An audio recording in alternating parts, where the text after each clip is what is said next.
but let's not count out the possibility that it could be a projectile hell ahead of us. Let's see where things start for Amaryllis and Big Mike here in losers semifinals.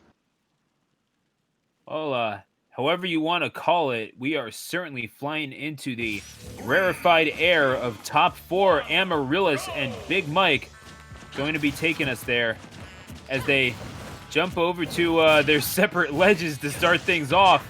A little mutual understanding between the two, perhaps a sign of respect, let's call it, as we go to Smashville for game 1, and perhaps indicative of how they wanted to approach this set, game number 1. But right into the you rolled right into the F smash. Wow, Amaryllis starting things off with a bang in game number 1. Yes, sir. Smashville does not leave a lot of room to breathe for either of these players. So if Big Mike's going to turn the reversal, he's got to make it happen fast. And even though it seems a little reckless to be putting out forward smash like that, that's probably one of the better ways to do it. Forward tilt, down tilt, even forward throws, and whatever you need to do to force Bayonetta to the ledge. As long as you can fight out from beneath that platform, you're pretty set for fighting against Bayonetta. Problem is, Big Mike's had to pay quite the hefty cost in blood and stock to be able to do that so far, and not even hold that lead for too long. Going to get caught by that up B, Big Mike. Flash managed.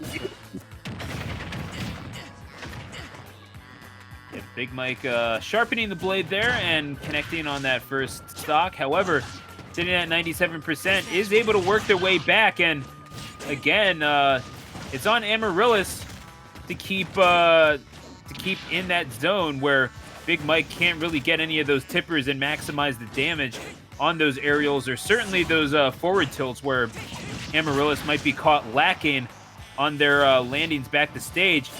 At 61%, trying to see if they can get an earlier stock off of Amaryllis, and all of a sudden, this is Marth with stage control. This is a scary situation if you're Amaryllis. However, a button answers the call. This is textbook play coming out from Big Mike, and very strong at that too. Just constantly forcing out with really good spacing at that. Even if not every hit is a tipper, it's still leading to a lot of damage. And what was looking like an explosively strong start for Amaryllis, all of a sudden, we're looking at a pretty even match. However, another witch time into forward smash steals the lead for Amaryllis. Now, how will he be able to manage it? Amaryllis taking it to a 2 stocks to 1 count and piling on as much of the extra credit, quote unquote, as they can possibly get. Firing the guns off to pile on a little bit more damage, just chip them away. But Big Mike not able to make it back. Did they eat their jump? You remember earlier when I told you it was pretty risky for Big Mike to be hanging off stage and stalling with Dancing Blade? It's drifting too far with the B reverse of that is one of the threats that I didn't really expect to come into play. Here we are, a very haphazard ending to game 1, going into Amaryllis' favor. It's always a shame to see a player SD in such a fashion, but it is what it is. You still got a game ahead of you. Let's see if Big Mike can pick up the pieces and bring things on back. I mean, there's a philosopher that I've been reading up on lately, a German philosopher, Arthur Schopenhauer, and he actually had a quote on victory that I think kind of speaks, maybe is applicable to Smash, but really to all walks of life. And it's one that I liked. He was famous for saying, and I quote, "We take those." So, in game number 2 approaches, Big Mike is going to have to just reassess their entire movement plan off stage. You called out the stalling out in the air. It's definitely one of those things that lends itself to be trepidous, especially against certain characters like we saw earlier on with Dylan handling Big Mike pretty thoroughly with the ZSS, and certainly Big Mike will be looking for a chance at revenge along with the spot in Losers Final to fight Dylan. But going to this game number 2, now you gotta really assess your whole game plan off stage, just in terms of recovering and trying to account for how Amaryllis is going to attempt to catch you in your recovery efforts. Yeah, so we're running things back to Smashville, and I think that could be smart. But there's so many little things that I feel like Big Mike needed to tighten up as we come into this game, and I'm only hoping that they can play this out as strong as possible. Amaryllis took things very quick to begin, and trying to, I guess, go for a bit of a, not a campier start, but like force the approach more. Very interesting approach, I would say, in general. Because it seems like Big Mike has been like the more patient player, but, oh, I think that sniped a jump. Oh, I think that saved him. I don't know about that. I think that combination might have given Big Mike an opportunity to get back to the stage.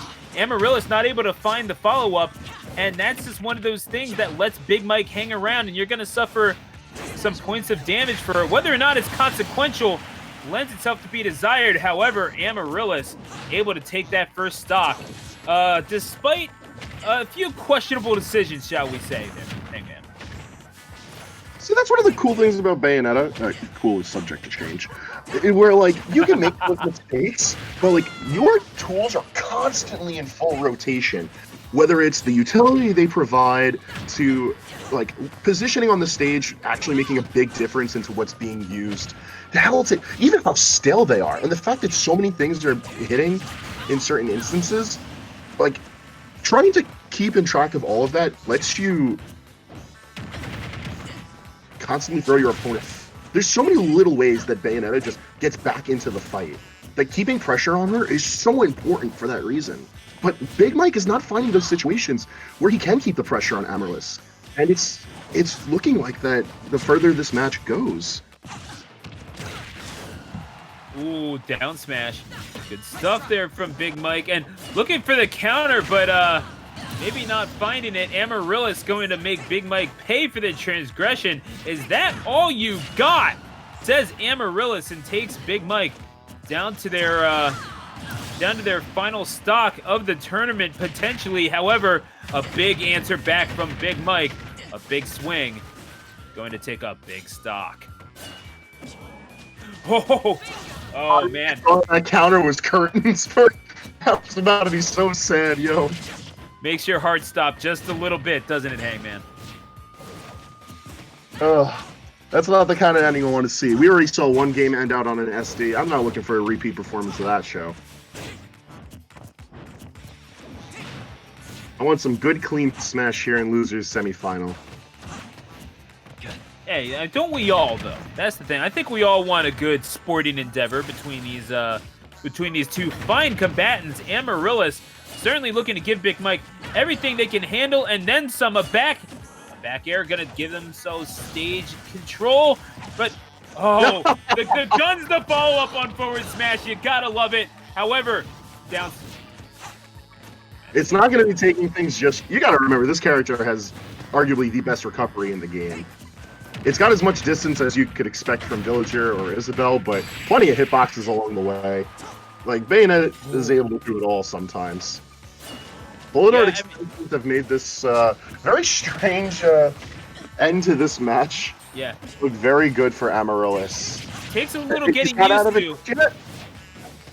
Takes a little getting used to, but you know, once you get it down pat, it's just fine. Amaryllis looking to pop him up and send him out. However, Big Mike refusing to go down so easily, surviving to almost 200%, and makes it back eventually. But man, you are leaving it close for Amaryllis to potentially go off stage. Maybe not risking it now at 91%, knows that an errant up B that perhaps may or may not be teched is not the sort of chance that you want to take. Amaryllis will throw the back air out, and yet again, the shadow of Amaryllis looming large over Losers bracket. They'll make their way to Losers final.